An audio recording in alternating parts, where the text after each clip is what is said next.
हरि ओम तत्सत् श्रीमते रामचंद्राय नमः। हरिशरणम।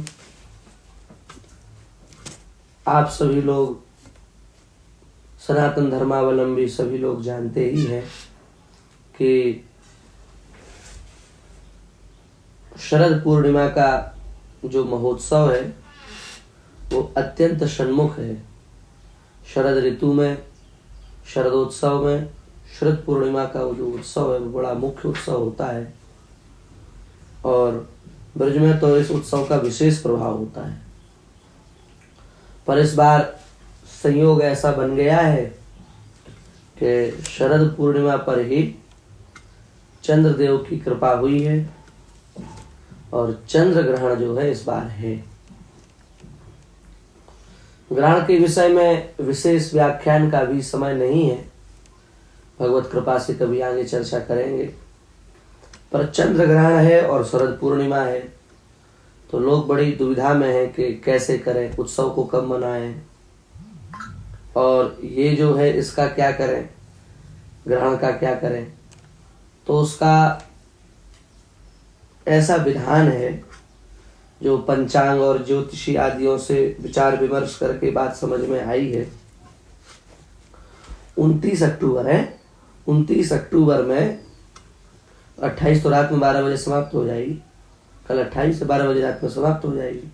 29 अक्टूबर में रात्रि काल में 1:05 से जो है वो ग्रहण काल प्रारंभ हुआ है और ये लगभग 2:24 तक इसका पूरा प्रकरण रहेगा और फिर मोक्ष होगा जाकर के 2:24 पर मोक्ष हो जाएगा। मतलब 1:05 से प्रारंभ हो करके और 2:24 तक जो है वो ग्रहण का समय रहेगा रात्रि में। और उसके पहले जैसा कि शास्त्रों में 12 घंटे अथवा 9 घंटे के विधान के अनुसार सूतक लगता है, वह सूतक जो है वो 28 अक्टूबर में ही मान्य हो जाएगा और 28 अक्टूबर में सायंकाल के समय में 4:05 से वो जो है सूतक जो है वो प्रारंभ हो जाएगा। तो सूतक में जैसा कि शास्त्रीय विधान है कि 5 वर्ष से छोटे और 80 वर्ष से ऊपर के वृद्धों को छोड़ करके बाकी सभी लोगों को किसी भी प्रकार के खान पान से सर्वथा दूर हो जाना चाहिए। सूतक के समय में जैसी मर्यादा होती है उस मर्यादा का पालन करना चाहिए। अब प्रश्न रहा कि सूतक का तो ज्ञान हो गया, ग्रहण का भी ज्ञान हो गया, पर हम अपने उत्सव को कैसे मनाएं। तो अब इस बार जो उत्सव होगा वो रात्रि काल में ना हो करके दिन में ही होगा। मध्याह्न में ही अपने ठाकुर जी को सुंदर पोशाक धारण करा करके सुंदर प्रसाद पवाएं, सुंदर स्वयं भी प्रसाद ग्रहण करें। जो भी उत्सव करना हो मध्याह्न काल में ही अपना संपन्न कर लें, 4 बजे से पहले पहले संपन्न कर लें। और खीर की बात रही, क्योंकि मुख्य उत्सव खीर का ही उत्सव होता है, तो दास के उसमें जैसी समझ है उसके अनुसार 2 मत हैं कि सब भगवान के ही उत्सव महोत्सव हैं। शास्त्रीय दृष्टि से देखा जाए तो पका हुआ कोई भी अन्न सूतक काल में जो है वो वर्ज्य होता है और वो निषिद्ध होता है, उसको ग्रहण नहीं करना चाहिए, ऐसा नियम है।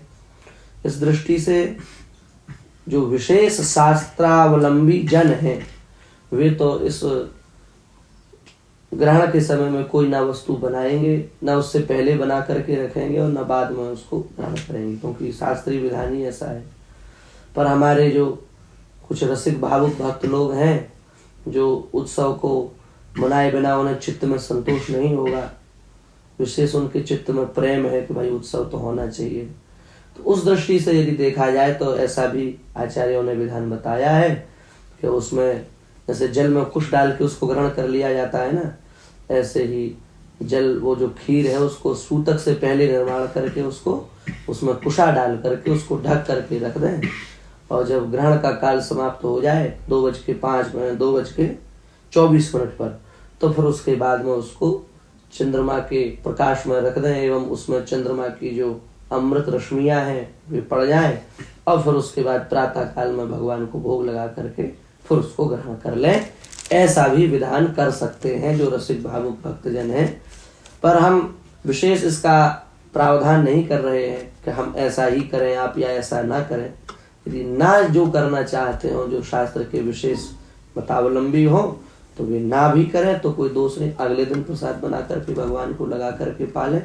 और जो रसिक भावुक भक्तजन है वो इस विधि से भी कार्य कर सकते हैं। दोनों ही शास्त्र विधान है। बस इतना ध्यान रखें कि सूतक के समय में हमसे कोई निंदित कार्य न हो, हम अभक्ष्य भक्षण अपेय पान और अवाद का उच्चारण न करें, जो नहीं बोलना चाहिए वो न बोलें, प्रेम से भगवान का भजन करें, प्रेम से आंख बंद करके भगवान का स्मरण करें। चंद्रदेव के लिए जो कष्ट है वह कष्ट ना हो उसके लिए भगवान से प्रार्थना करें।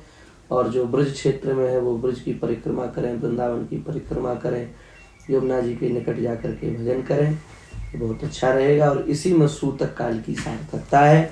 उसके बाद जब ग्रहण काल समाप्त हो जाएगा तो फिर उसके बाद में शुद्धि करके गंगा जल आदि से घर को शुद्ध करके और फिर आगे के कृत्यों को संपादित करें।